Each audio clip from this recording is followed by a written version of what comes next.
Ada kembali di debat calon gubernur dan wakil gubernur Sumatera Utara 2024. Saya akan langsung menuju ke salah satu panelis, Mas Visnu. Kalau tadi dari Pak Tri sudah disoroti ya, mengenai chemistry begitu. Tapi kalau dari Mas Visnu sendiri, apa yang kemudian ini bisa dilakukan begitu, melihat latar belakang yang tadi sudah mungkin beberapa kali disebut oleh Bang Bone begitu ya. Kalau Edi Rahmayadi ini kan latar belakang militer begitu. Apakah ini ada pengaruhnya dengan kebijakan-kebijakan yang nanti akan diambil jika dibandingkan dengan Bobi Nasution? Ya tentu saja latar belakang dari para calon berpengaruh ya. Tapi pada akhirnya kan memang setelah menduduki jabatan gubernur itu kan jabatan politik sipil. Jadi mau tidak mau para kandidat pastinya harus menyesuaikan birokrasi yang ada gitu. Nah tentu saja Pak Edi Rahmayadi kan sudah 5 tahun menduduki posisi tersebut gitu. Jadi memang saat yang tepat untuk menilai performance beliau, apakah gaya kombinasi militer atau sipilnya berhasil atau tidak gitu kan. Itu nanti diserahkan kepada pemilih gitu. Tapi tentu saja Mas Bobi yang sebagai politisi muda baru, nah ini kan memang kita bisa lihat track recordnya di Kota Medan gitu kan. Jadi saya rasa lihat saja rekam jejaknya, hasilnya dalam hal pertumbuhan ekonomi, penciptaan lapangan kerja, inflasi, kemudian investasi yang berhasil ditarik di daerahnya, itu saya rasa itu merupakan indikator yang objektif ya, serta pelayanan, bagaimana kualitas pelayanan publik dalam sektor pendidikan, kesehatan, tingkat presentasi penduduk yang masuk ke pendidikan dasar menengah, tingkat penduduk yang masuk pendidikan tinggi gitu kan, itu juga sangat menjadi ukuran yang menurut saya ukuran ekonomi sosial yang objektif, sehingga nantinya pemilih bisa memilih kandidat yang terbaik. Oke. Bang Bane, ketika Pak Tri tadi mengatakan sepertinya chemistry antara Pak Edi dengan Pak Hasan ini sepertinya masih kurang terlihat. Ini bagaimana kemudian di debat pamungkas, debat terakhir, strategi mengejar ketertinggalan? Karena kalau kata Pak Tri, ini harus strateginya menyerang ini. Justru kalau mereka tatapan bahaya tuh. Tapi begini, saya mau tanggapi sedikit soal Bang Sugiat tadi yang mengatakan bagaimana membangun tol di atas dekat aliran sungai. Mungkin Bang Sugiat belum ke Kalimalang kali ya. Coba tengok dulu kalau kata orang Medan. Itu di Kalimalang, di Sumut gagal Bang. Bukan, artinya bukan soal di aliran sungai itu tidak boleh atau segala macam di dasnya itu. Itu tol becak kayu, bukan hanya di pinggiran das tapi di atas sungainya malah. Bukan Nah, tidak ada koordinasi. Bukan, tadi yang abang kan bilang gimana caranya gitu. Ya, tidak ada koordinasi dengan BWS. Nah, yang saya mau katakan, yang mau poin saya adalah outputnya gagal. Poin saya gini. Jadi kalau misalnya dari sekian rencana itu, saya juga tidak mau memungkiri ada beberapa rencana yang gagal. Tapi saya sudah paparkan juga data, berapa banyak yang sukses, berapa yang dilakukan. Data itu artinya, data yang disepakati kita apa? Data BPS. Jadi itu yang kita gunakan. Jadi balik lagi kalau misalnya abang misalnya beberapa kali saya dengar misalnya bangga bicara soal KTP, bisa berobat gratis di Kota Medan. Bos, kalau pengangguran tidak tinggi, ketimpangan kemiskinan tidak tinggi, nggak perlu mereka berobat gratis pun bisa. Itu yang penting. Saya kira bukan solusi buat obat-obat gratis. Kita seolah-olah membanggakan orang hidup miskin gitu loh. Kalau kita sudah berkecukupan, penghasilannya ada, gajinya oke, pekerjaan ada, dengan uang yang beredar di Kota Medan sebegitu besar, nggak perlu kita mengemis berobat gratis. Itu poin yang penting. Jadi artinya jangan pernah jadikan tolak ukur barang-barang gratis sebagai kesuksesan seorang pemimpin. No, bukan itu ukuran seorang pemimpin sukses. Tapi kalau dia berhasil menciptakan lapangan kerja, dia berhasil meningkatkan penghasilannya, dia berhasil mendatangkan investasi, ya saya sepakat dengan itu. Tapi kalau misalnya ini datang berobat miskin, ini datang minta beras, kita membuat orang manusia ini nggak lebih hebat, artinya derajatnya ini nggak sama dengan kita. Itu malah miris saya.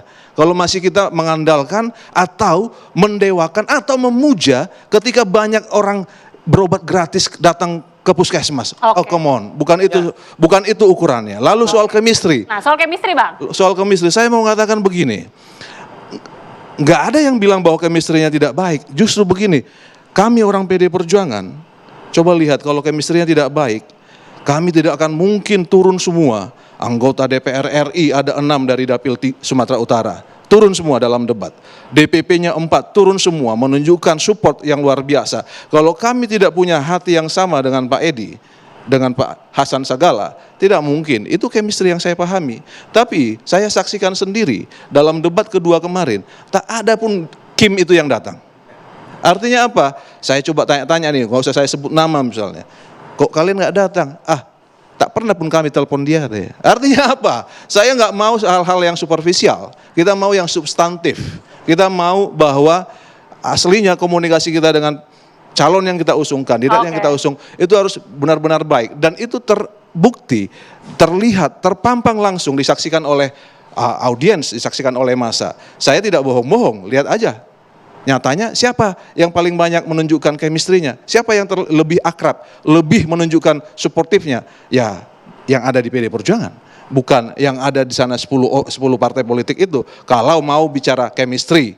Jadi saya mau mengatakan begini. Kepemimpinan itu lagi-lagi bukan urusan soal gimmick.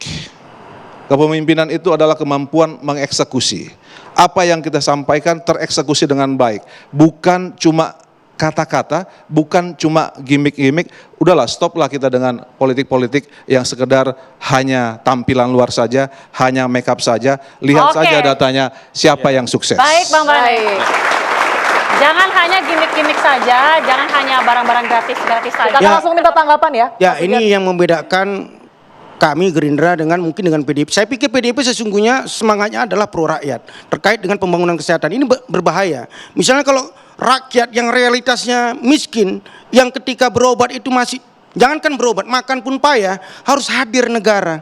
Harus hadir. Saya sepakat di poin itu, Bang. Tadi kan Bukan. Yang saya katakan begini, kalau seorang pemimpin masih mengutamakan dan seolah-olah mengatakan bahwa kalau yang miskin boleh berobat sini, saya sepakat itu semua boleh. Berarti tapi sepakatlah dengan. bukan, poinnya adalah kalau semakin banyak yang menggunakan fasilitas itu, berarti data yang saya utarakan tadi terbukti ketimpangan kemiskinan, ketimpangan ekonomi berarti luar biasa di Kota Medan. Oh, enggak, gini Bang. Itu data gini, Bang. loh. Bagaimana welfare state, negara kesejahteraan itu menjamin salah satunya adalah hak dasar Beda kesehatan. welfare state, Bang, kita gini, bukan Bang. welfare state. Di negara-negara maju mereka tidak miskin, tapi mereka punya fasilitas kesehatan, Bang, untuk rakyatnya. Bukan berarti ketika rakyatnya itu dikasih gratis. Enggak, jangan dibelokkan ke sana. Saya mau mengatakan begini. Sebentar, Sabar, saya Bang tadi Bane. tidak potong, Bang. Kita kasih kesempatan. Bukan. Jangan Perspektif jadi kita yang dibelokkan berbeda. seolah-olah Satu-satu, tidak Bapak-bapak. dengan pro rakyat. Kan abang katakan bahwa ngapain kalau rakyatnya itu sejahtera gratis di negara-negara maju, mungkin abang kurang piknik ke luar negeri. Di negara-negara maju banyak sekali ya program-program kesehatan itu yang menggratiskan rakyatnya karena memang itu hak dasar. Pendidikan gratis, bukan berarti ketika gratis rakyatnya miskin semua. Ya itulah kehadiran negara di tengah-tengah rakyat untuk mencukupi hak dasar, pendidikan, kesehatan dan lain sebagainya. Bobby membuktikan itu. Itu yang pertama. Yang kedua, Itu gratis buat bukan orang miskin pun gratis. ya iyalah Bang, kalau KTP selama dia warga Kota Medan, dia berobat. Inilah Kan udah syaratnya pembohongan betul. ini. Ini udah pembohongan. Kalau yang disebut pembohongan itu ini. Oh enggak lah. Bagaimana Bang, kemudian coba buktikan ke saya mana ada orang kaya yang datang berobat gratis ya persoalan mereka menggunakan hak itu. Inilah, jadi Ini kan gini. difasilitasi. Kita jangan Satu-satu. Bentar, Bang. jangan Silakan, misalnya saya jelaskan, gini. Bang. Jangan Kenapa? misalnya kita Enggak, saya jelaskan. Sabar, Bang. Satu persatu. Sabar. Supaya pemirsa bisa mencerna, Bang. Supaya bisa Ya, didengar. misalnya Silakan. gini. Misalnya dengan menggunakan KTP ini saya jelaskan Bang biar Bang paham ya kan. Ketika mereka katakanlah seluruh warga Kota Medan yang memiliki KTP Medan memiliki hak untuk mendapatkan fasilitas gratis di institusi kesehatan yang dikelola oleh Kota Medan. Tapi apakah misalnya ada orang kaya, misalnya saya lah yang saya pikir karena saya punya asuransi yang lebih tinggi saya gunakan hak itu, apakah saya salah? Ya enggak juga kan. Tapi yang paling penting, Bobby sebagai wali Kota Medan sudah bisa menjamin hak dasar salah satunya adalah kesehatan itu hadir negara. Itu yang pertama. Yang kedua terkait dengan ukuran, Bang, oke lah. Rilis KPK, indeks korupsi di Sumatera Utara masih tinggi. Sumatera Utara masih raja korupsi, Bang. Berdasarkan rilis KPK. Kami ketika 2018 mengusung Edi Rahmayadi, ini salah satu problem akut di Sumatera Utara, bahkan mungkin di Indonesia. Sumatera Utara juara 1 peredaran narkoba. Kita minta pada waktu itu Edi seorang Letnan Jenderal Pangkostrat bisa memimpin perang terhadap narkotika. 2024, 2023 rilis BNN, Sumatera Utara masih raja narkoba. Oke. Itu ukurannya. Yang selanjutnya terkait dengan chemistry, Mbak. Ya. Silakan. Singkat, Bang. 4 kali. Silakan. Oke. Tahan dulu. Nggak, ini Mbak terkait dengan chemistry. Boleh ditahan Saya, sedikit saja, sebentar Bang. ya. Ya. Chemistry itu antara calon kepala daerah dengan calon wakil kepala daerah, chemistry antara calon kepala daerah dengan partai pendukungnya dan rakyat.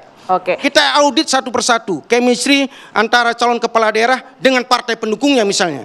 Oke. Saya yakin dan percaya bahwa pilihan PDIP ke Edi Rahmayadi itu adalah pilihan yang pahit karena secara ideologi nggak nyambung. Oke, Bang. Bagaimana Edi Rahmayadi yang menggunakan politik identitas di 2018 ketika Pilpres pun di 2024 menggunakan politik identitas itu bisa diusung oleh PDIP yang nasionalis. Karena apa? Karena faktor kebencian yang sangat mendalam PDIP dengan Bobi. Itu yang nggak fair kan. Baik. Lalu bagaimana kami misalnya? Ini saya boleh tanggapin dong? Boleh ditanggapi usai jeda terlebih dahulu karena kita lihat tentunya para paslon ini sudah tiba di venue sesaat lagi. Tetaplah bersama kami pemirsa.